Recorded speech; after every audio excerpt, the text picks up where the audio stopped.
Hi guys, I feel like this is just the spot now where we meet whenever I'm editing my video, and I'm just sitting in this spot and I look the same. It looks like I literally do not move. I'm gonna just like change my location just for the sake of that. Basically last Friday, Thursday, whenever it was, I filmed a makeup look for you guys. I'm so glad I did actually film it because I got so many of you guys asked me for a tutorial on the look that I did for my Tommy Hilfiger show. I was wearing a really like smoked out wing look that just was really dark. I'm gonna do a voiceover. I'm gonna explain sort of each step by step what I did. I hope that you guys enjoy, and yeah, keep watching. Alrighty, so jumping straight on in, I started off with my Hourglass Veil Primer. I love this primer whenever I know I'm wearing my makeup for a long time, or if I want it looking as soft as possible for as long as possible. I then also wear my Born This Way foundation from Too Faced whenever I want my foundation to be extra full coverage. I feel like this foundation really lasts on the skin, does not budge, looks really smooth, because I don't like full coverage foundations that are really full coverage but look like full coverage. This one looks like skin still, but lasts a really long time, so I absolutely adore this foundation. I believe my shade is Warm Beige.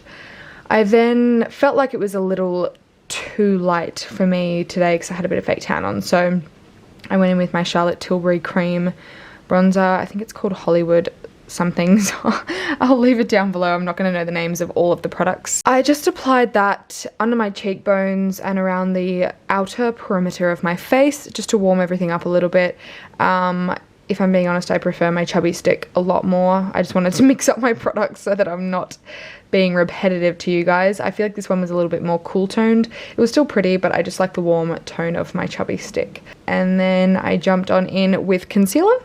This concealer I found from Tarte to be a little too light, so I then used my Too Faced one as well, just to make it a little deeper so it's not so intense under the under eyes. I use a little bit more when I'm going out at night time, and then I just use whatever's excess on the beauty blender and I just sort of go on my eyelids and then in the center portions of my face, and just really.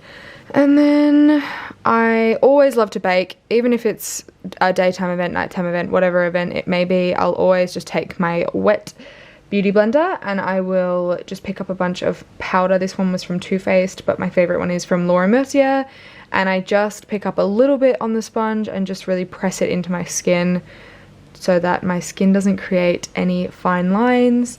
It just makes it look super smooth as well, super airbrushed.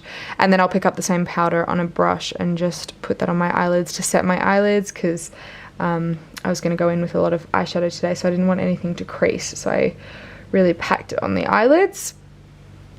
So I'm taking the Too Faced Sweet Peach palette, and I'm just taking anything with a flat edge. You could use sticky tape, you could use piece of paper, you could use whatever. This was the only thing that was sitting in front of me, so I took an old eyelash box and I just placed it from the corner of my eye to the outer edge of my eyebrow, and I just took a warm transition shade and just put that majorly in the outer corner, but then sort of blended it through my crease as well.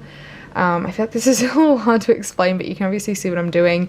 I then picked up a deeper shade and did the same thing. I just placed it on the outer corner and just really built it up there, and then sort of just pulled it through a little bit with the same brush. I wanted it to be super intense in the wing area and just sort of lightly blended through the socket. And I started with a big fluffy brush with the lightest color, and as I get into the deeper colors, my brush gets smaller and a little bit more precise. That way the placement of the product isn't just so blown out. I want it to be sort of gradiated. Start really deep and dark at the lash line and then blow out upwards into a little bit of a softer transition. I then pick up a liner pencil, what is it called, brush, and the black shade in the palette. So I could have used a liquid liner, but I didn't want it to be too harsh, so I've used the black eyeshadow in the palette just to give it that really smoky look still. We don't want anything to be too harsh. We want it to all look like it's blended seamlessly. And I always find it's easier to start with the lighter colors and build your way up to the darker colors. If you start with the dark liner and go lighter, it can still work. I just find it harder to blend, so I have just sort of been building up that outer corner and deepening it up as I go. So it just requires a lot of blending. I would just hold that card or stick tape or box or whatever to your face for a while, just so that you get that line there, and just kind of go ham on the blending. And then I take the liner brush and I also use the black just in the inner corners just to give it that cut eye effect, and just line the upper lash line just to smoke that out too and make it all blend seamlessly. Okay, so then moving on to the rest of the face again. When it comes to doing dark eyes, I feel like it can really wash out the face. So I love to take a really warm bronzer. Here I'm using MAC's Give Me Sun, and I'm just putting that all over the spots of the face that I usually would, blending it sort of into the eyeshadow, making it all blend again seamlessly, putting it on the forehead, just really warming up the face so that it doesn't look so washed out. And then I did take another bronzer from Becca, I believe it's called Bondi Sun or something like that, on just a different, more angled brush, and just I decided to contour a little bit. I thought because the eyes were so harsh, I wanted to really contour my face and give it some structure as well.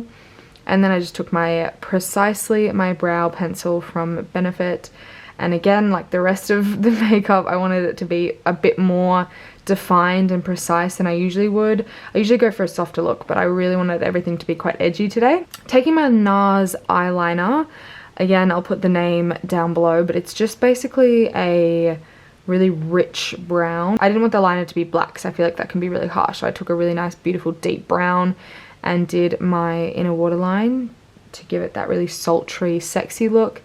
And then I went back into the palette and took the warm shades down the bottom, just sort of mixed them together and really smoked out the bottom lash line, because I feel like you really need it when you line your inner waterline. You really want to make sure you blend it out nicely. And I just took the same brush and I just made sure I went over all the edges and just blended it all together as best I could. I always find this really hard. I feel like you could spend so long on this. I didn't use any highlighter or anything. I wanted this look to be super matte and really airbrushed, and just really warm on the skin. And then I had my lipstick downstairs. So I hope you guys enjoyed that makeup look. Just to finish off, I didn't show my lips because I always just apply my lipstick that's in the house, that's in my bag. So I just had Strip Down around like the lip line, and I had Velvet Teddy in the center. But I hope you guys enjoyed this video. I'll insert some pictures of my outfit and the final look, and yeah, I was really happy with it. So my whole outfit was from Tommy Hilfiger, and yeah.